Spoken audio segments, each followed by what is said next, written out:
sold somewhere around 600 NFTs. Yeah, I have been fortunate to sell my work at the very, conservative traditional auction houses such as Sotheby's and also Duran, Arte y Subastas. For one model, I take like 1,000 photographs, 2,000 photographs. I go to more ecologically friendly blockchain and also do a lot more experimentation there. Hello guys, today we have great opportunity meet one of IE artists and have an interview with she. She is Ivona Tao. Hello Ivona, how do you feel now? Hi. Thank you for the invitation to have this interview. I'm really happy to be here and to talk about my work. Yeah, I would like ask you.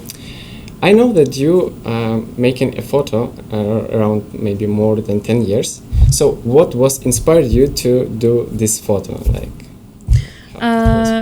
So actually the inspiration to do photography came from my grandfather because he gave me this old camera. So he's like, oh, here's this old camera that I have never been using. Maybe you want to try that. I just bought that and it's just lying for 30 years unused. And I took that and I opened the box and there was actually a camera with the letters written on that, Lomo LCA. And I was like, oh gosh, it's actually this camera that started the lomography movement. That's so fascinating. Wow, Grandpa, I didn't know you had this camera because I heard a little bit about lomography. So yeah, I was really fascinated. Then I bought my first roll of film and then I went out to shoot and I was just amazed by how film photography, it saw the world in a very different manner. The colors were amazing, the grain, the feeling. After this first roll of film, I just got hooked up with photography. Cool. Wow. Nice experience. I also make photography. Like my brother give me present me a phone with HD camera. Like it was like maybe 12 years ago, and when I picked to make a photo, I was like, wow, like what kind of photo. And I was also go to photography, after go to video, and now I'm creating a video about this NFT. So today also we will be talk about your collection of NFT. But before, tell please how you go from photography to your like what you're doing now, AR artist. How it like, how was your style? So actually my process is combining artificial intelligence with photography in a way that I train neural networks on my photography collections. So it's actually using AI as a way to reinterpret my memories that are captured in film. So I start each of the projects usually with some inspiration, some theme that I like to explore. It might be a theme of pagan gods in Lithuanian mythology. It might be a theme of living in the city, discovering yourself. So there usually starts with something that I want to explore creatively and artistically. And then I would go on and think, what kind of data is there? What kind of data could I use to train neural network on? And sometimes I use my archives, which since those 10 years and more, they are growing. So there is, of course, a lot of potential for collecting the photographs. But also, most of my projects actually involve going out and shooting photographs specifically for the training set. So this is a very different process from usual photography because you have to shoot in a very specific way. Normally, when you're just photographer, you want to find different angles, different stories, different themes to explore a topic. But when you're shooting for a training set, you want to explore from one viewpoint, one perspective, and one theme. So there is this limitation that is very different from normal photographic experience. And it's also very interesting because from those boundaries, of course, we creatives sometimes like boundaries because this is where you normally can find some new ways of expressing yourself as well. So yeah, I might go for a couple of hours with my camera, go around and shoot, and it might also be that one day I'll be shooting for 1 hour and afterwards I'm just like tired. No, I cannot do this anymore. I got bored and then I'll go home. And there can be other days when I'm just, really in the mood and I just capture and I got the feeling, got the light, got the scene, and take a lot of photographs that I later use for training. So I really try not to impose anything on myself, because it's not a job or or something that has to be boring and difficult. I still try to find this process as lightweight and as inspiring as possible, and also as similar to the original photography inspiration as possible. Cool. What about how many time take generation of the your like final piece of art? What time does it take? Yeah, so shooting photographs normally takes already a couple of weeks, so that's quite a long process. And then again, training, it takes hours or even days sometimes, so it's also a long process. And for some of my models, I even don't stop training, but show new data, and then just take this old model and retrain that even further and further and further. So there are some models that have been training for a couple of months.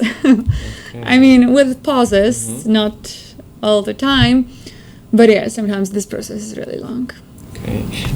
How many do you have already collections of your NFTs, and how when you started to do this NFT and when your experience with NFT was started? Yeah, so how many collections is a good question, and I don't have an answer for that. Recently, I've seen a statistic that I sold somewhere around 600 NFTs. Whoa. So, I mean, that's quite a lot. I lost track a little bit. But to be honest, well, first of all, I'm present on two blockchains, on Ethereum and on Tezos. And I have a bit less work on Ethereum, so I'm still going there because it's a mainstream blockchain. I still mint there, but of course for projects that have more pieces, more minting, I go to more ecologically friendly blockchain and also do a lot more experimentation there. So on Ethereum there is one very popular collection on Foundation, so it has 15 pieces, and also 4 collections on OpenSea that each have probably around 20 pieces, 1 collection on known origin, and then on Tezos, there is a lot more. What role of IE have in this process of generating art? What do IE in your in your process when you create it? What's going on? Because maybe most of the people who are watching here this video and they do not understand how it's working, they maybe would to know how it's working, how it's going on. Yes, the AI and neural networks are definitely so sophisticated that even us AI engineers sometimes don't fully understand what's going on inside. But to put that simply, what AI is trying to do is to learn to mimic my style of visuals. So AI essentially sees a sample of my photographs, and it has a process of creating something. So it starts by creating complete noise, and then it adjusts little by little for the optimization process and the metrics and the gradient descent to make this noisy output a little bit more similar to what I create. So it starts by adjusting, let's say, colors. It creates black blobs because it notices that a lot of my photographs are taken at night, for example. Then it creates some basic shapes, and then as the training progresses from those basic shapes, more and more details start to emerge. So it's trying to compare my photographs to something it has created and to see what's the difference is there, and to make this difference smaller. So to create something that would be as similar as possible to my photography, But that having said, it has no mechanism for remembering the photographs. So the way it's creating, it's in the end does not create anything that is completely similar to what I did, but it has a lot of style similarities. This is why it's so interesting when you're working with your own data, because you know all of the photographs that go into this training set. So you then see how different and how similar the generative outputs are. Okay, very interesting. How many photo you need for generate like this one of piece of art like after? Yes, so actually it's essential to realize that for one model, I take like 1,000 photographs, 2,000 photographs, so it's quite a lot. It's already so much less than GANs needed just 5 years ago, because 5 years ago those first GANs that created humans that do not exist, right? They needed like 60,000 photographs, so they were trained on really huge collections of photography. But now we have new architectures that are not as data greedy, so already just a couple is enough. But yeah, that's also a lot of images that we need to shoot or to collect. However, it's also essential to realize that once I have this model, it's able to create many outputs. So it's not the case that every single piece is a different model. Normally I create around 20-30 pieces out of one model, so it's not bounded in any way. You can create millions of images with one model, but also as an artist I try to find only those outputs that best represent my creative goals. So yeah, when you see a collection, like my forest gods, for example, or mitigating glitches, those will be all coming from the same model, with me as a curator working on selecting which of the multiple, infinitely many outputs to select from. Wow, nice. Who inspired you to create? Well, there's a lot of inspirations, definitely. So a lot comes from photography and also from experimental photography, to be honest. So one of my huge sources of inspiration is surrealist photography, for example, and also works by Man Ray, the ones that tried to create their own reality through the photography lenses.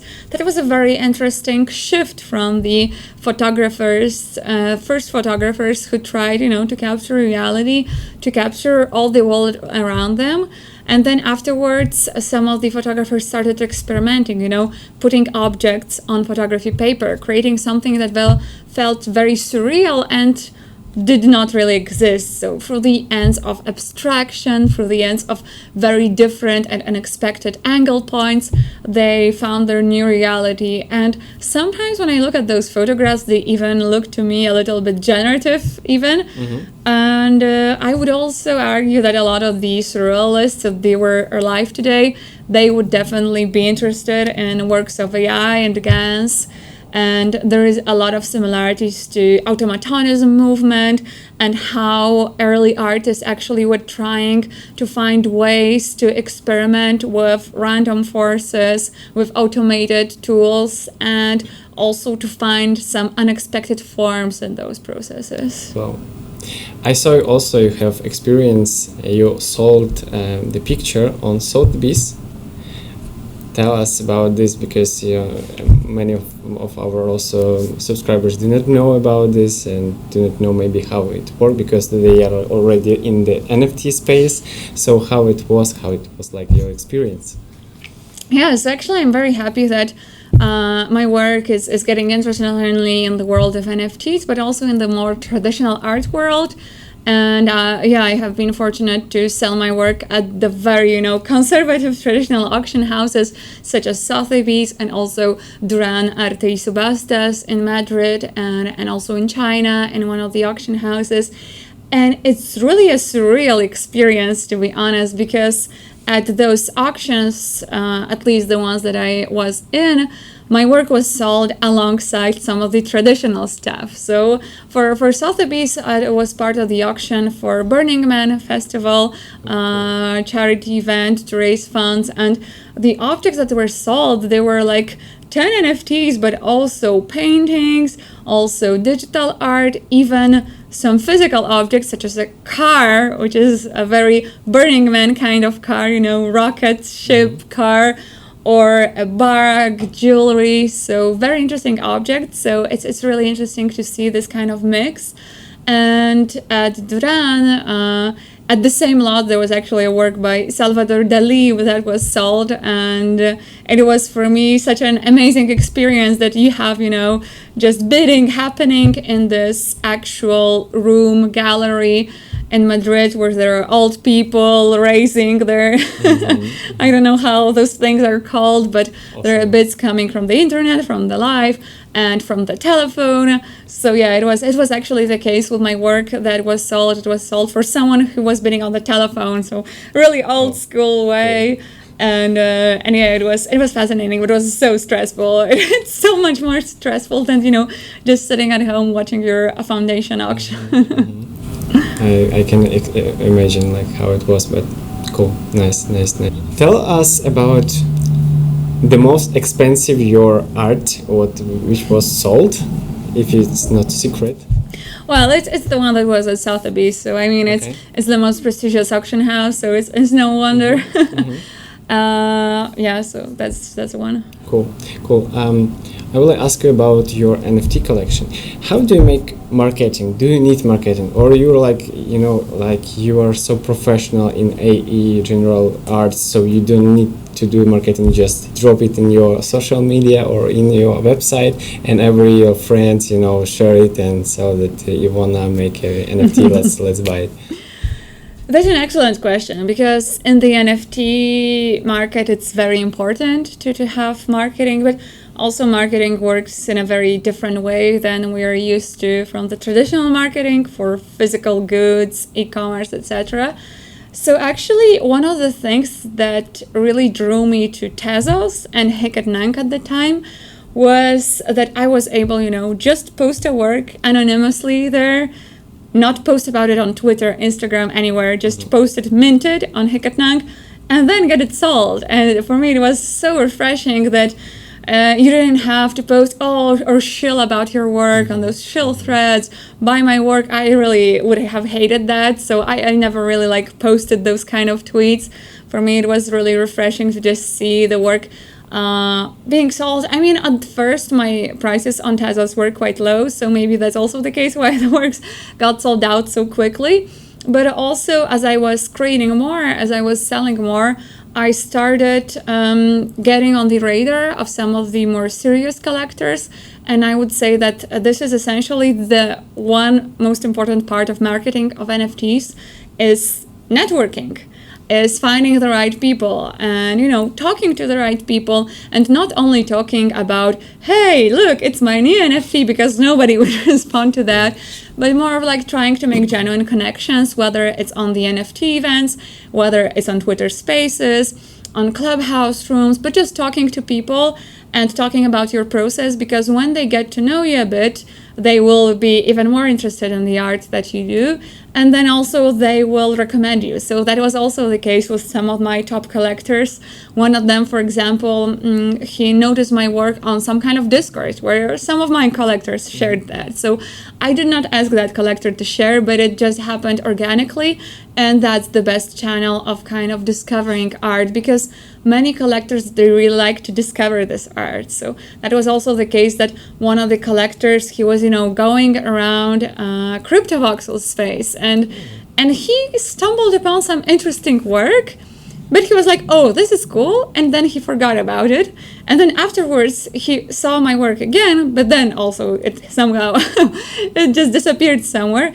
And then he was just, I need to find this work. I was so interested in that, and he went, searching for that for quite a long time, that when he finally found it, he was really happy to buy a piece. So this process of discovery, of actually having a connection with the artist, is something that is really important in the NFT space, I feel. And sharing. And also, if you if you share work by other artists will share your works as well. And every artist has their own pool of collectors. So somebody else who have not seen your work yet might see it. So yeah, it's all about people in the end. Nice, thank you. Are you doing the NFT collection for fun, or you have some specifics like utility for the people, for the community, or why why do you do this NFT just for fun, or you have like some argument to do this? Yeah, there's a lot of talk about utility in the NFT space, but to be honest, I do NFTs more for the art side, and for me, finding utility in art is sometimes a weird thing, because art in its own, I would argue, is utility. So I don't really try to give any additional utility apart from that being a piece of work that somehow inspired me and something that I want to evoke emotions with, that I want to tell a story with. So I usually think about functions that just art does.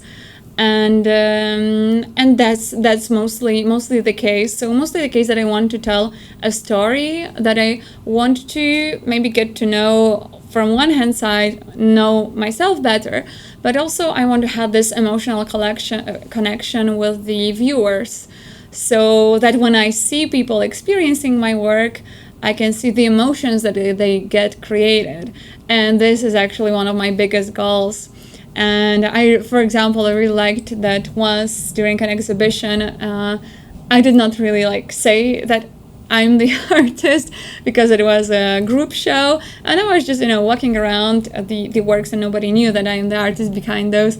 And I was so fascinated to see that how people will experience the works when they don't know that I'm an artist. They don't have to say, I like this work because I see you're the creator. They were just completely honest and experiencing the work and being with the work on their own and contemplating that. So that was fascinating to me, and it made me so happy. It was one of those main functions of art that I saw being fulfilled, how people interacted with that, how somebody was sitting 15 minutes just, watching, probably thinking about something, meditating. I have no idea what went in their minds, but just the thought of it happening, it's something where I see the utility being fulfilled. Yeah, okay, cool. Because I see the difference. Compare really artists, good artists, which who are doing the art because they would like to do. They create the piece for himself, just for fun, and people who would like to make money for this, sell it, and this stuff. So it's a cool answer.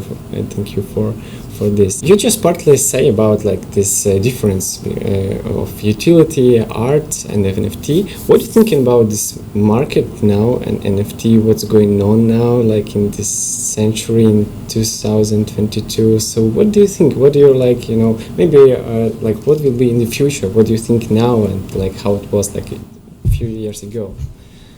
Yeah, if I knew the answer, I would be very rich. So it's really hard to predict the markets, and nobody essentially can.